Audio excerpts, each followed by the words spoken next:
Je voudrais vous saluer dans le nom précieux de Jésus-Christ. Que Dieu vous bénisse abondamment. Ça, c'est l'un des messages les plus importants de ma vie. L'un des messages les plus importants de mon existence sur cette terre. Très jeune, j'ai donné ma vie à Dieu. Et très vite, Dieu m'a fait la grâce de comprendre l'essentiel de l'existence, le sens de l'existence. Je vais essayer de vous traduire, de vous produire cette vidéo, cet enseignement, pour vous parler de ce que l'anglais dit « Understanding the meaning of your existence ». Donc, la compréhension du sens de ton existence. La compréhension du sens de ton existence. Alléluia.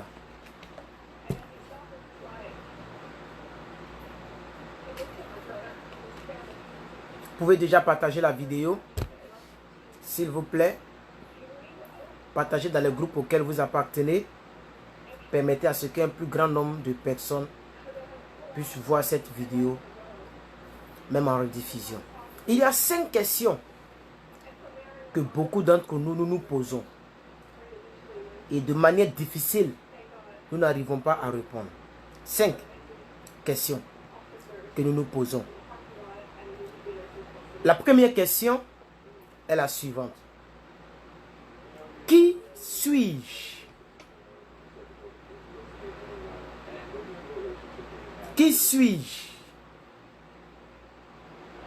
Quel est mon poids dans ce monde? Qu'est-ce que je représente dans ce monde? La deuxième question.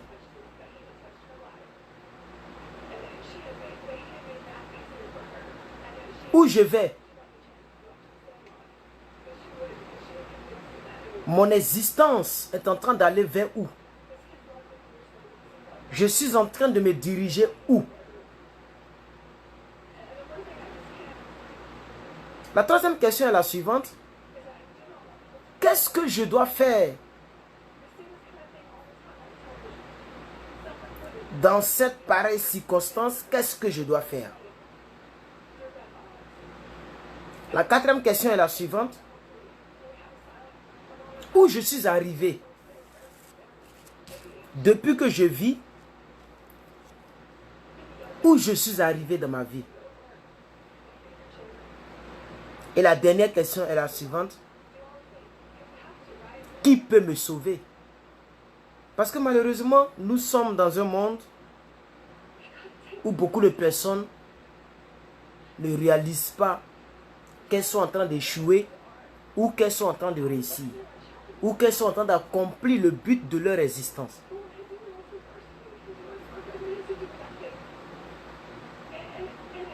Si tu parviens à répondre à ces quelques questions,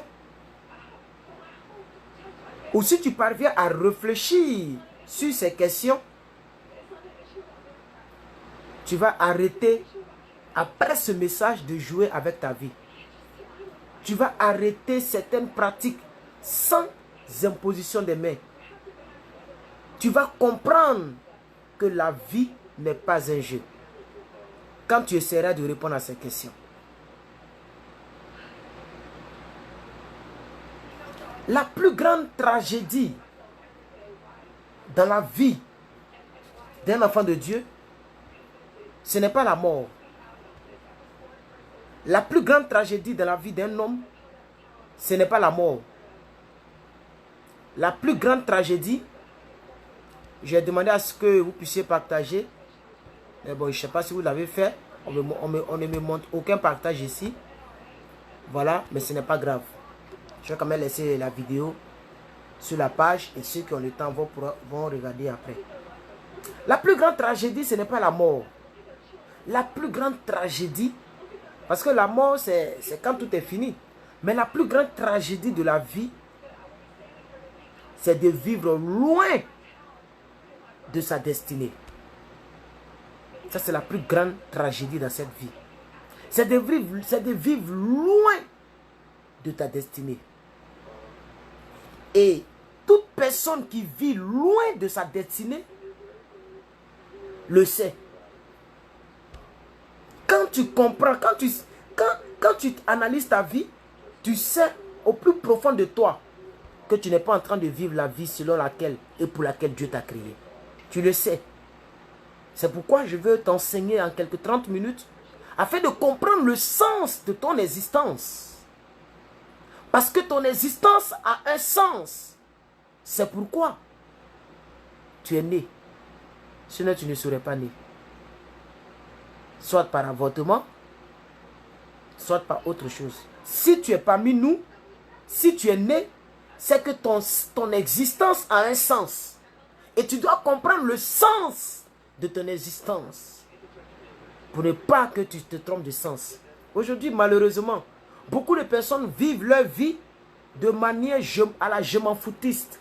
C'est-à-dire, les gens vivent comme ça. La plus grande tragédie dans la vie d'un homme, ce n'est pas la mort. C'est de vivre loin de ta destinée. C'est de vivre loin de ton projet, loin de ton but. C'est de marcher dans un couloir qui n'est pas le tien. Et Dieu nous a donné cette capacité de savoir si oui ou non, nous sommes dans notre destinée. Il y a beaucoup de personnes qui sont dans des foyers, mais qui savent que ce n'est pas leur place. Mais elles vont faire comme moi. Elles sont déjà rentrées là. Beaucoup de personnes sont en train de mener une vie. Mais au plus profond d'elles, les personnes savent que cette vie-là ne donne pas le sens à leur existence. Beaucoup de nos jeunes qui sont dans le coupé décalé, et j'en passe là, beaucoup savent que ce n'est pas leur destinée.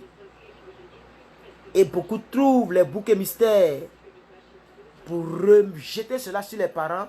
C'est parce que mon père est comme ci, c'est parce que ma mère est comme ci, c'est parce que mon grand frère est comme ci, mon oncle ne veut pas m'aider. Oh, Dieu est disposé à t'aider. Alléluia, gloire à Dieu.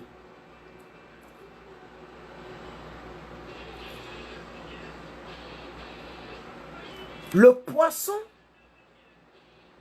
n'a pas besoin de prière pour nager. Parce que le poisson a été créé pour vivre dans l'eau et pour nager. Uniquement dans l'eau.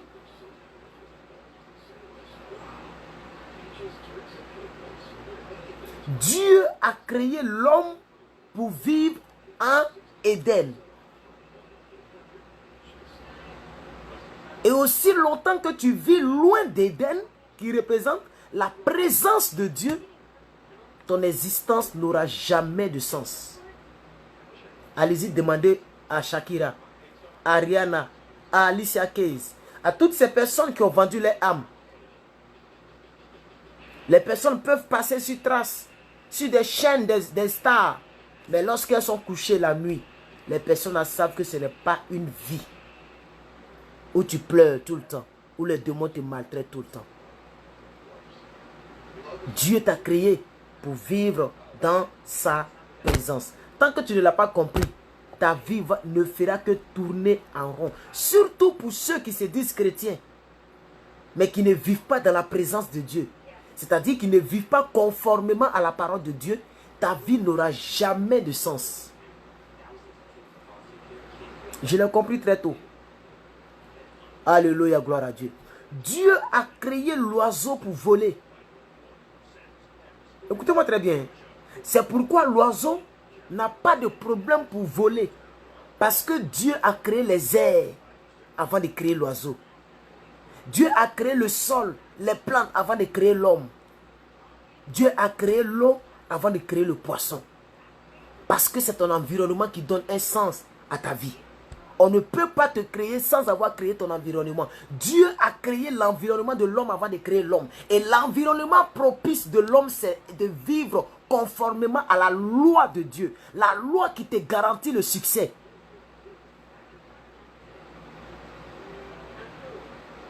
C'est pourquoi Dieu dit à Josué, Josué 1, verset 8, que ce livre de la loi ne s'éloigne point de ta bouche. Médite-le jour et nuit, afin d'agir selon tout ce qui est écrit.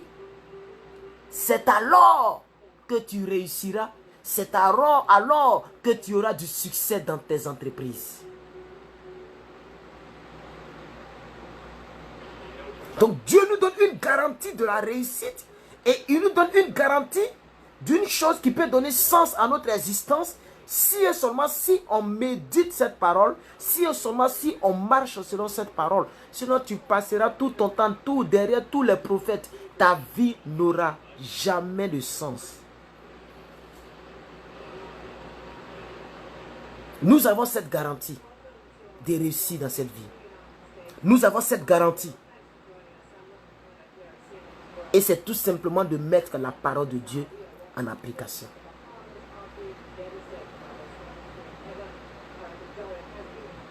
Ton succès est déjà programmé par Dieu au travers de la parole de Dieu. Si sincèrement, nous essayons de mettre la parole de Dieu en pratique, vous allez voir que nos vies ne seront plus les mêmes. Parce que Dieu n'est pas un homme pour mentir, ni le Fils de l'homme pour se repentir. Ce qu'il a dit, il accomplit toujours. La Bible dit dans Jean 13, verset 17, que vous êtes heureux si vous connaissez toute la parole de Dieu, pourvu que vous les mettiez en pratique. Donc c'est la mise en parole de Dieu, la mise en pratique de la parole de Dieu qui nous garantit le bonheur. Or, la vie n'a de sens que lorsque nous la vivons dans le bonheur, dans la joie, dans la quiétude et dans la gaieté. Quand c'est le contraire, ta vie n'a pas de sens. Essaie de vivre un peu dans les pleurs. Essaie de vivre un peu dans les inquiétudes. Tu auras envie de mourir. Parce que la vie n'a pas de sens dans ces choses. La vie a le sens dans la quiétude, la paix du cœur, la tranquillité, la sécurité, l'assurance. Et toutes ces choses se trouvent dans la parole de Dieu. Alléluia, gloire à Dieu. Gloire à Dieu. Gloire à Dieu.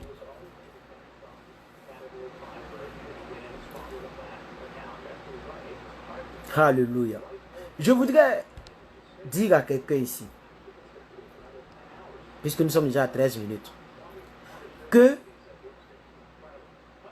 ton existence sur cette terre doit avoir un sens. Tu dois savoir où tu vas et tu dois savoir que pendant que tu vis, tu évolues sur cette terre. Parce que si tu vis simplement parce qu'il faut manger, se laver, dormir, se promener, ta vie n'a pas d'existence. C'est la loi de Dieu. Tu mets en pratique, ton succès est garanti. Tu ne mets pas en pratique, tu vas tourner en rond. Tu peux avoir un petit boulot par hasard, hein, parce que Dieu fait pleuvoir sa pluie et fait briller son soleil même sur les méchants. Donc, même si tu ne marches pas selon la parole de Dieu, il y a des petites miettes de bénédiction qui peuvent t'arriver. C'est-à-dire tellement la grâce que Dieu avait mise sur ta vie est grande, même dans le péché, il peut y avoir des petites miettes. Mais ce n'est pas ce que Dieu a prévu pour toi. Donc, malgré la vie que tu mènes, si tu arrives à manger, dormir, payer ton loyer, payer ta maison, ça veut dire que si tu marchais dans la parole de Dieu, tu allais avoir plus grand que ça. Alléluia, gloire à Dieu. Donc ton existence doit avoir un sens. Et tu dois comprendre ça. C'est pourquoi, depuis longtemps, je n'ai pas gaspillé ma vie. J'ai évité la boisson, j'ai évité la drogue, j'ai évité les cigarettes parce que je sais que ces choses ne pourront pas me donner une bonne vie. Et depuis longtemps, j'ai compris ces choses. C'est pourquoi je peux dire à quelqu'un que je ne connais pas femme.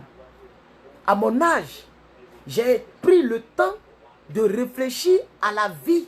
Et j'ai compris que sortir avec femme, je peux prendre maladie. Sortir avec femme, je peux engrosser quelqu'un. Or, moi-même, je n'arrive pas à me nourrir moi-même. Je dois savoir que la vie, c'est une histoire de priorité. Sortir avec femme, mais c'est de partager les mêmes démons qui est en elle. Parce que quand on sort avec quelqu'un, on partage. Donc, vous voyez, j'ai compris que la vie est une chose sacrée, il faut la préserver. Et je n'ai pas joué avec ma vie. C'est pourquoi Dieu se souvient de moi tous les jours. Et c'est pourquoi Dieu se souviendra de moi tous les jours. Parce que je donne sens à mon existence en restant dans sa parole. Alléluia, gloire à Dieu. Le poisson ne pourra jamais vivre ailleurs si ce n'est que dans l'eau. Comme le chrétien ne pourra jamais vivre heureux ailleurs si ce n'est de vivre dans la présence de Dieu au travers de sa parole.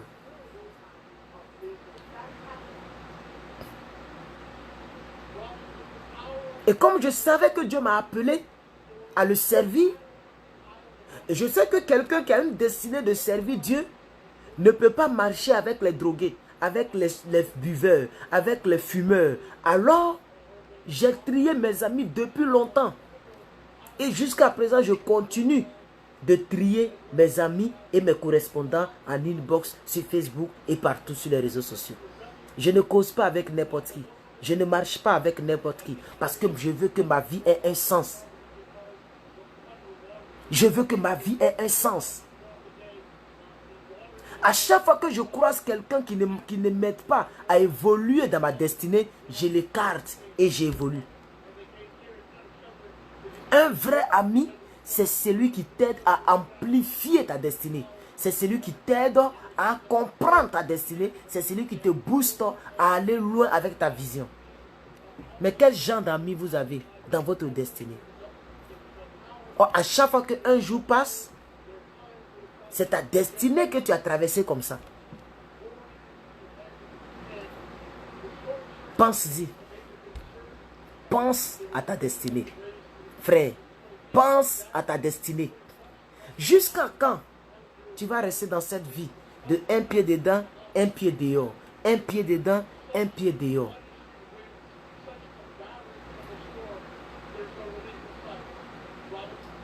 Tu pourras faire semblant. Mais quand tu es seul, tu sais que tu n'es pas à l'aise. Tu pourras faire semblant. Mais quand tu es seul, tu sais que tu n'es pas à l'aise. Tu sais que ta vie n'a pas de sens. Ta vie n'est pas intéressante. Ta vie n'est pas complète. Il y a quelque chose qui manque à ton existence. Tu dois comprendre ça. Le téléphone qui est là, s'il n'est pas utilisé, il n'a pas de sens. Ça n'a pas de sens d'acheter un nouveau téléphone et de le positionner dans le coin et le recoin de ma chambre ou de ma maison quelque part et puis c'est fini. Ça n'a pas de sens. Un téléphone est fait pour être activé, pour qu'on puisse introduire une puce, une carte mémoire et pour être utilisé pour lancer les appels, pour recevoir les appels, pour prendre des photos et pour utiliser toutes les fonctions pour lesquelles on l'a conçu. Donc ta vie n'aura jamais de sens si Dieu n'a pas agréé cette vie.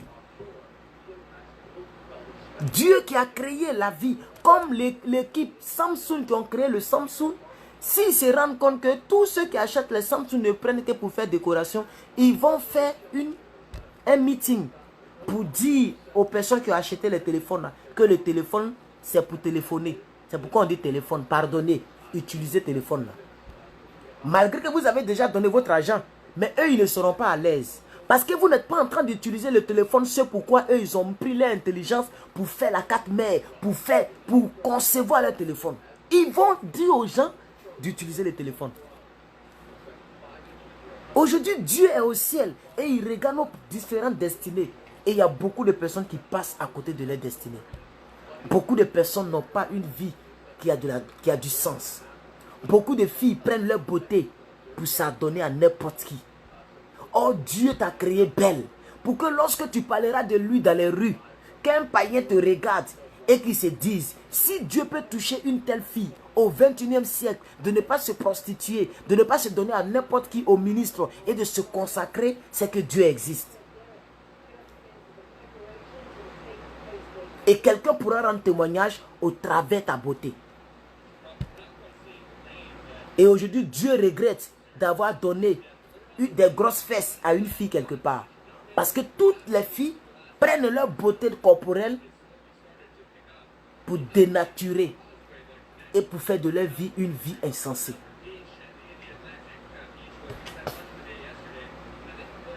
Ta vie doit avoir un sens. Et tu dois comprendre ce sens-là. Réveille-toi. Ma soeur, mon frère, réveille-toi. Réveille-toi. Les réseaux sociaux ont commencé, et il y a très longtemps de cela, à diriger la vie des gens. Et beaucoup de personnes perdent plus de temps dans les réseaux sociaux. Comme le disait une de mes filles, que je vais taire le nom ici, que je suis en train d'entraîner. Elle va se reconnaître quand elle regardera cette vidéo. Et elle a essayé de me prêcher sur le jeûne en guise d'entraînement. Et elle le disait comme ça, par l'inspiration. Que nous passons beaucoup de temps sur notre téléphone, sur les réseaux sociaux. Et nous ne pouvons même pas lire un seul chapitre de la Bible par jour. Oh! C'est la parole de Dieu qui ne passera jamais. Quand elle a dit ça, j'ai remué la tête. Combien de personnes prennent la parole de Dieu au sérieux? Leur vie chrétienne au sérieux. Oh, nous disons que nous sommes chrétiens.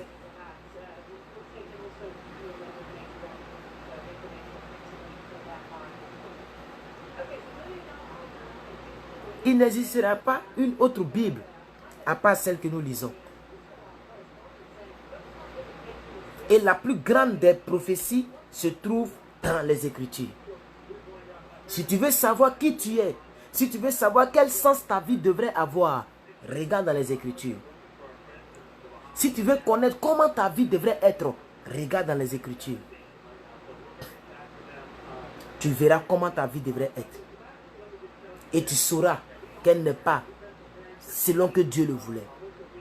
Et tu mettras ta vie en règle. Nous sommes à la fin de notre jeûne. Aujourd'hui est le 2. Demain est le 3. On a fini. À partir du 5, chacun va diriger sa vie. Et pour les quelques personnes qui jeûnent avec moi, à partir de demain, vous me verrez, je vous donnerai la conclusion de notre jeûne. Sans dire les témoignages qui se sont produits dans la vie de plusieurs personnes. Oui, et là, je suis très content. Parce que Dieu a commencé à toucher la vie de plusieurs personnes. Frère, même si tu dois faire encore, même si je dois faire encore 5 ans dans le célibat, je suis prêt. Je ne suis pas pressé avec ma vie. Parce que je sais qu'il suffit d'une seule personne pour casser ce zèle-là que j'ai eu depuis 2004. Si je me suis trompé que j'ai épousé la mauvaise, le zèle là va se briser. Alors je ne jouerai pas avec ça.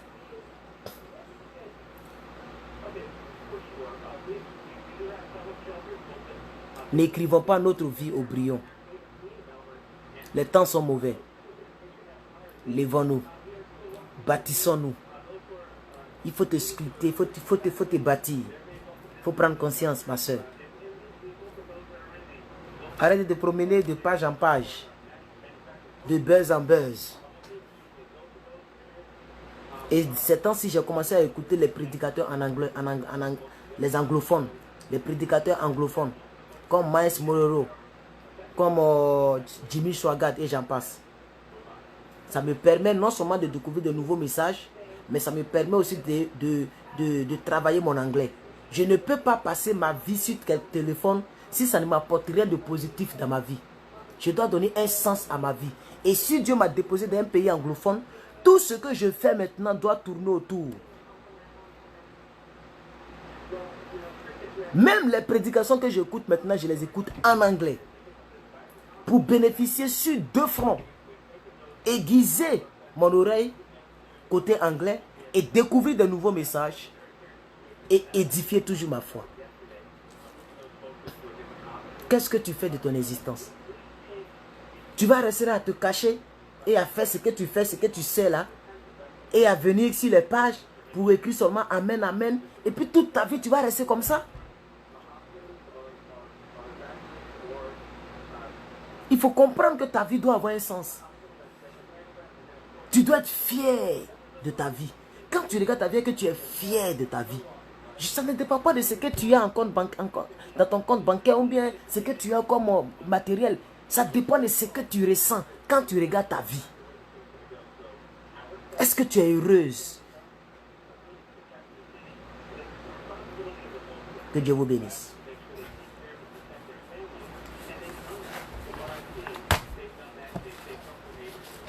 J'ai fini pour aujourd'hui.